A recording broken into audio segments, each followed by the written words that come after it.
Like کر کے آگے شیئر ضرور کر دینا۔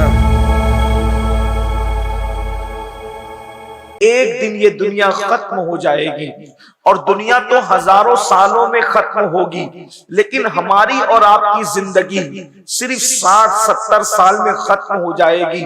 اس لیے دنیا کے اندر انسان جس مصیبت میں گرفتار ہوتا ہے وہ مصیبت ہمیشہ نہیں ہے، اور آخرت کی جو مصیبت ہے وہ مصیبت بڑی دردناک ہے، بڑی خوفناک ہے، اور اس مصیبت سے اللہ اکبر چھڑانے والا کوئی نہیں ہے۔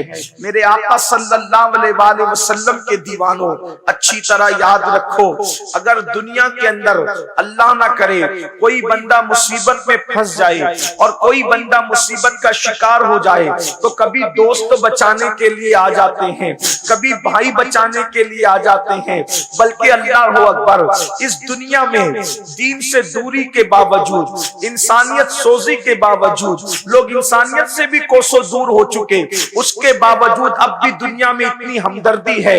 اگر رستہ چلتا ہوا مسافر کوئی مصیبت میں مبتلا ہو جائے، کوئی مصیبت میں گرفتار ہو جائے، تو راستہ چلتے ہوئے لوگ ہی کم سے کم اس کی مدد کے لیے حاضر ہو جاتے ہیں، اس کی امداد کے لیے حاضر ہو جاتے ہیں۔ اس کے باوجود بھی انسان مصیبتوں سے کتنا گھبراتا ہے۔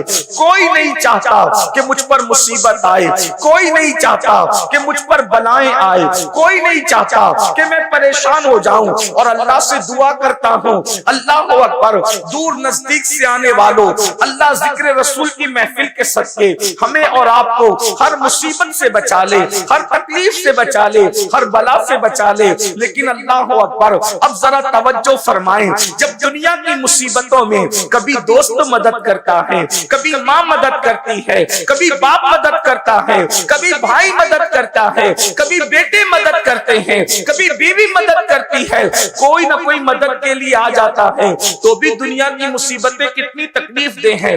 مثال کے طور پر اللہ نہ کرے اگر کسی کی کمر میں درد شروع ہو جائے تو کیا وہ بیٹھ سکتا ہے؟ نہیں بیٹھ سکتا۔ سر میں درد ہونے لگے تو انسان تڑپنے لگتا ہے۔ اللہ نہ کرے بچھو کاٹ لے تو انسان تڑپنے لگتا ہے۔ اللہ نہ کرے سانپ ڈس لے تو انسان بلبلانے لگتا ہے۔ یہ دنیا کی مصیبتیں ہیں، لیکن اس کا جو ہے وہ علاج بھی ہے۔ انجیکشن لگا دو درد چلا جائے گا، دوا دے دو تکلیف دور ہو جائے گی۔ لیکن اب آئیے میرے آقا صلی اللہ علیہ وآلہ وسلم کے دیوانوں، آخرت کی مصیبت کیا ہے؟ آخرت کی مصیبت کو عذاب الہی کہتے ہیں، اللہ کا عذاب کہتے ہیں، اللہ کی پکڑ کہتے ہیں۔ اور اللہ اکبر اللہ کا عذاب جو آخرت میں تیار کیا گیا ہے، کن کے لیے تیار کیا گیا ہے؟ قرآن کہتا ہے ان الفجار لفی جحیم، جو اللہ کے نافرمان ہے، فاسق و فاجر لوگ ہیں، اللہ نے ان کے لیے جہنم تیار کر رکھا ہے۔ اور اللہ اکبر یہ جہنم کیا ہے؟ اللہ کے رسول صلی اللہ علیہ وآلہ وسلم نے ارشاد فرمایا کہ جہنم کے اندر آگ ہے، اور اس آگ میں روشنی نہیں ہے۔ اس کے اندر اگر پہاڑوں کو ڈال دیا جائے تو پہاڑ بھی پگھل جائیں۔ تھوڑی دیر کے لیے تصور کریں، یہ کسی خطیب کی گفتگو نہیں، یہ کسی ادیب کے ادبی جواہر پانے نہیں، یہ کسی مقرر کی تقریر کی جولانیاں نہیں، بلکہ یہ اس رسول کا فرمان ہے جس کے کہنے پر ہم نے اللہ کو ایک مانا ہے۔ یہ اس رسول کا فرمان ہے جس کے کہنے پر ہم نے قرآن کو اللہ کی کتاب مانا ہے۔ تھوڑا تصور کرو، اندازہ کرو میرے بھائیوں اور بہنیں موجود ہیں تو ان کی بھی توجہ۔ اللہ اکبر جس جہنم کے اندر پہاڑ بھی پگھل جائیں، پتھر نہیں بلکہ پتھروں کا مجموعہ، پتھروں سے بنے ہوئے پہاڑ بھی جس جہنم کے اندر پگھل جائیں گے، اس جہنم کے اندر میرا اور آپ کا کیا حال ہوگا؟ اللہ رب العزت سے دنیا کی مصیبتوں سے چھٹکارے کے لیے دعا مانگنے والوں، دنیا کی مصیبتوں سے ڈرنے والوں، ذرا تصور تو کرو، ذرا گمان تو کرو، جس میں پہاڑ پگھل جائیں گے اس میں انسان کی پوزیشن کیا ہوگی، انسان کی ہڈی اور چمڑی کا حال کیا ہوگا؟ اب آئیے ذرا ٹھنڈے دل کے ساتھ اللہ اکبر ایک حدیث پاک جو کئی احادیث کا مجموعہ ہے اس کو ذرا توجہ سے سن لیں اور میری گفتگو مکمل ہوگی۔ اللہ اکبر میرے اور آپ کی آقا مصطفیٰ جان رحمت صلی اللہ علیہ وآلہ وسلم جب معراج پر تشریف لے گئے، حضور علیہ السلام نے جب سفر معراج کیا. ہم معراج کا جشن مناتے ہیں. آپ نے بھی معراج النبی کے جلسوں میں شرکت کی ہوگی. وہ معراج کا سفر جس پہ براق پر بیٹھ کر آقا بیت المقدس تک گئے, پھر آسمانوں تک گئے, اس کے بعد جو ہے وہ سدرہ پر گئے, اس کے بعد عرش پر گئے, اس کے بعد لامکہ پر گئے اور اللہ کا دیدار کیا. اللہ اکبر. ہمارے آقا علیہ السلام نے ماتھے کی آنکھوں سے اللہ کا دیدار کیا اور ارشاد فرمایا انی رأیت ربی, میں نے اپنے رب کو دیکھا. اللہ اکبر. خدا کو دیکھنے کے بعد اللہ پاک نے محبوب کو جنت کی سیر کرائی اور جنت کی سیر کے بعد اللہ رب العزت نے جہنم کا مشاہدہ کرایا. مشاہدے کا مطلب علماء فرماتے ہیں محبوب کو جنت میں بٹھا کر جہنم دکھائی گئی.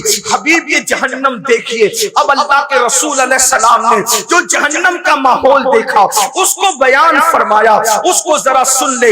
یہ معراج النبی کے بیان کا ایک حصہ ہے. اور اللہ پھر سوچو کہ ہم کہاں ہوں گے, ہماری کیفیت کیا ہوگی. اللہ کا عذاب کیا ہے. قرآن کہتا ہے ان بطش ربک لشدید, تیرے رب کی پکڑ بڑی سخت ہے.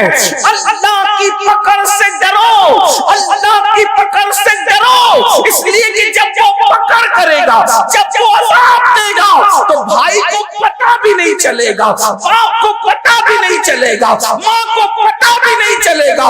میرے امام کہتے ہیں ان کے سوا رضا کوئی حامی نہیں جہاں, ان کے سوا رضا کوئی حامی نہیں جہاں. گزرا کرے پسر پہ پدر کو خبر نہ ہو, جب بیٹی پہ گزرے گی تو باپ کو پتہ بھی نہیں چلے گا, کسی کو پتہ نہیں چلے گا. اور یاد رکھنا اگر کوئی سوچے کہ پتہ بھی چل جائے تو کوئی کر کیا سکے گا. اللہ اکبر. وہاں تو کسی کو اجازت ہی نہیں ہوگی, وہاں تو کسی کو اللہ اکبر اللہ اکبر وہاں تو کسی کی طاقت بھی نہیں ہوگی. میرے امام مزید فرماتے ہیں, کہتے ہیں کہ شفاعت کرے حشر میں جو ہماری, سوا تیرے کس کو یہ قدرت ملی ہے. ارے سب کو اپنی اپنی پڑی ہوگی. اللہ اکبر. اب آئیے معراج النبی میں معراج کی شب میں اللہ کا دیدار بھی کیا, جنت کی سیر بھی کی اور جہنم کا جو مشاہدہ کیا اس کو سنے. میرے اور آپ کی آقا و مولا خاتم النبیین قائد المرسلین سید العالمین فرماتے ہیں کہ جب میں نے, اے میرے صحابہ, آقا صحابہ کو بیان کر رہے ہیں, اے میرے صحابہ جب میں نے جہنم کا مشاہدہ کیا, آقا ارشاد فرماتے ہیں تو میں نے دیکھا ایک بندہ لیٹا ہوا ہے, جہنم کے اندر لیٹا ہوا ہے. ہائے ہائے. اللہ کے رسول بیان کر رہے ہیں جہنم کے اندر لیٹا ہوا ایک بندہ اور ایک بہت بڑا پتھر اس کے سر پہ مارا جا رہا ہے. اللہ اکبر. میں آپ کے اور اپنے چہرے کو دیکھتا ہوں تو مجھے بھی اپنے آپ اور آپ پر بھی ترس آتا ہے کہ اللہ اکبر کتنے کمزور ہیں ہم لوگ اور خدا کا عذاب کتنا طاقتور ہے. کیسا وہ خوفناک ماحول ہوگا. اللہ کے سچے نبی فرما رہے ہیں. اور یہ بات سننا اور دھیان سے سننا, بہت غور سے سننا. بہت دیر تک آپ کو امتحان میں نہیں رکھیں گے, مختصر میں, لیکن یہ کسی کے دل کی آواز ہے, یہ کسی کے دل کی صدا ہے. اے میری قوم کے جوانوں سوچو تو صحیح. اللہ اکبر. جہنم کی آگ پر کوئی لیٹا ہو اور اس کے سر پہ بڑا پتھر مارا جا رہا ہو. اللہ کے رسول بیان کر رہے ہیں, اللہ کے سچے نبی بیان کر رہے ہیں. اللہ اکبر. یہ اتنے سچے ہیں, سچے تو دنیا میں بہت آئے لیکن میرے نبی اتنے سچے ہیں جن کی سچائی کی گواہی ان کے دشمن بھی دیتے ہیں. دشمن بھی جسے صادق الوعد الامین کہتے ہیں, جس کی سچائی کی گواہی اللہ تبارک و تعالیٰ دیتا ہے. اللہ اکبر. ذرا غور تو کریں, یقیناً آپ کو معلوم نہیں ہے اس لیے آپ کہیں اور جا رہے ہیں. یہ جلسے اسی لیے تو ہے, ہمارے نقیب صاحب نے اسی لیے فرمایا یہ جلسے اسی لیے تو ہے تاکہ آپ کی معلومات میں اضافہ ہو, آپ کو بتایا جائے, آگاہ کیا جائے کیا ہو رہا ہے. اللہ اکبر. میرے آقا سچے نبی صادق و مصدوق فرماتے ہیں ایک شخص لیٹا ہوا ہے اور اس کے سر پہ بڑا سا پتھر مارا جا رہا ہے اور وہ پتھر لڑک کر دور جاتا ہے. وہ بندہ اس کو اٹھا کے لاتا ہے تو پتھر سے جو سر کچلا گیا تھا, وہ شارحین فرماتے ہیں سر وہ پتھر سے جب کچلا جاتا تھا تو وہ سر ایسے پس جاتا تھا جیسے چنے پہ ہتھوڑا مارنے سے چنا پس جاتا ہے, ویسے وہ پتھر مارنے سے سر پستا ہے، اور آپ اس کا اندازہ کر سکتے ہیں، پڑھے لکھے لوگ ہیں، سوچ بوجھ والے لوگ ہیں، جب سر سے پتھر ٹکراتا ہے تو سر کی کیفیت کیا ہوتی ہے؟ لوگ ہیلمٹ لگا کر سفر اس لیے کرتے ہیں، ہاتھ پہ چوٹ آئے گی تو چلے گا، پیر پہ چوٹ آئے گی تو چلے گا، جسم پہ چوٹ آئے گی تو چلے گا، لیکن سر بچا لو، اس لیے کہ ہاتھ پیر پہ سینے پہ کہیں بھی چوٹ آ گئی تو زندہ رہنے کے امکانات باقی رہیں گے، لیکن اگر سر پہ چوٹ آ گئی تو زندہ رہنے کے امکانات ختم ہو جائیں گے۔ اللہ اکبر، اس لیے لوگ ہیلمٹ لگاتے ہیں، ہماری حکومت کی طرف سے بڑی پابندی ہیلمٹ کے لیے، بہت اچھی بات ہے، لگانا چاہیے، لیکن سوچو میرے بھائیوں، اللہ کے سچے نبی صادق و مصدوق فرماتے ہیں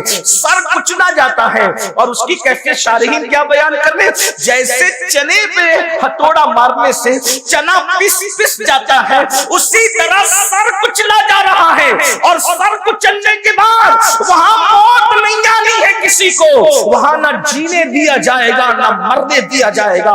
اللہ اکبر، کیا دردناک صورتحال ہے۔ اللہ اکبر، آقا فرماتے ہیں پتھر لڑک کر جاتا ہے، سر پھر درست کر دیا جاتا ہے، پھر پتھر مارا جاتا ہے، پھر وہ ویسے ہی پس جاتا ہے، پھر پتھر لڑک کر جاتا ہے، پھر لایا جاتا ہے، سر ویسے ہی پس جاتا ہے۔ میرے آقا فرماتے ہیں میں نے جبریل سے پوچھا، اے جبریل یہ کون لوگ ہیں اور ان کو یہ دردناک عذاب کیوں دیا جا رہا ہے؟ تو جبریل امین عرض کرتے ہیں یا رسول اللہ صلی اللہ علیہ وآلہ وسلم، یہ لوگ نماز نہیں پڑھتے تھے دنیا میں، اس لیے ان کا یہ حال ہے۔ اللہ اکبر، میرے بھائیوں آپ سے پوچھنا چاہتا ہوں، آپ لوگ 4 گھنٹے سے، کوئی 5 گھنٹے سے، کوئی 3 گھنٹے سے اس جلسے میں بیٹھا ہوا ہے، لیکن آپ سے پوچھتا ہوں کتنے شوق سے جلسے میں آتے ہو، جلسے گھنٹوں چلتے بیٹھتے ہو، اللہ اکبر، لیکن نماز پڑھنے میں کتنا ٹائم لگتا ہے؟ صرف 10 منٹ کا ٹائم لگتا ہے، ایک وقت کی نماز میں صرف 10 منٹ کا ٹائم، اور اگر 5 وقت پڑھنے تو صرف 50 منٹ کا ٹائم لگتا ہے۔ اب آپ مجھے بتائیں 50 منٹ نہ نکالنے والوں کتنے دردناک عذاب کی طرف تم جا رہے ہو، کتنے دردناک عذاب کو چیلنج کر رہے ہو، کتنے دردناک عذاب کو آواز دے رہے ہو، اور پھر سن لو کوئی بچانے والا نہیں ہے، امام آواز دے رہے ہیں ان کے سوا رضا کوئی حامی نہیں جہاں، گزلا کرے پسر پہ، پسر کہتے ہیں بیٹے کو، گزلا کرے پسر پہ، پدر کو خبر نہ ہو، پدر کہتے ہیں باپ کو، باپ کو بھی خبر نہیں ہوگی، اور سن لو بچانے والی ایک ذات ہے، وہ محمد الرسول اللہ کی ذات ہے۔ اب ان کی حدیث سنو، آقا ارشاد فرماتے ہیں کہ جس نے جان بوجھ کے نماز چھوڑ دی، قیامت کے دن اس کے ساتھ میرا کوئی وعدہ نہیں۔ اللہ اکبر، دھوکے میں مت رہنا، اللہ کے رسول نے آگاہ کر دیا، حضور علیہ السلام نے آگاہ کر دیا، ان کے ساتھ میرا کوئی وعدہ نہیں ہے۔ جو نماز چھوڑ دیتے ان کے ساتھ آقا فرماتے میرا کوئی عہد نہیں ہے، کوئی وعدہ نہیں ہے۔